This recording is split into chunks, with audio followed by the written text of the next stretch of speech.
We had an incredible brokers open today at 9985 Gobat Alley, listed by Mercy Aidala with Real Brokers LLC, and this is exactly how it's done right. The entire event was brought together by the Closing Circle, and they really set the tone. Think mariachi-style vibes, great energy, a space that made it easy for agents to connect and experience the home.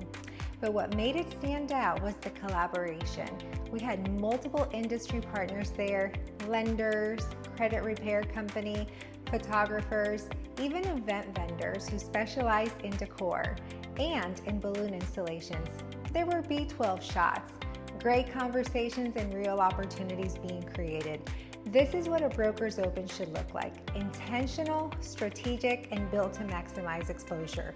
Because at the end of the day, this is how we serve our sellers at the highest level, by getting the right people in the room and creating momentum around the property. And by the way, this home is beautiful. So if you're ever thinking about hosting a broker's open like this, connect with Adalys Martinez at the Closing Circle or reach out to me and I'll help guide you in the right direction.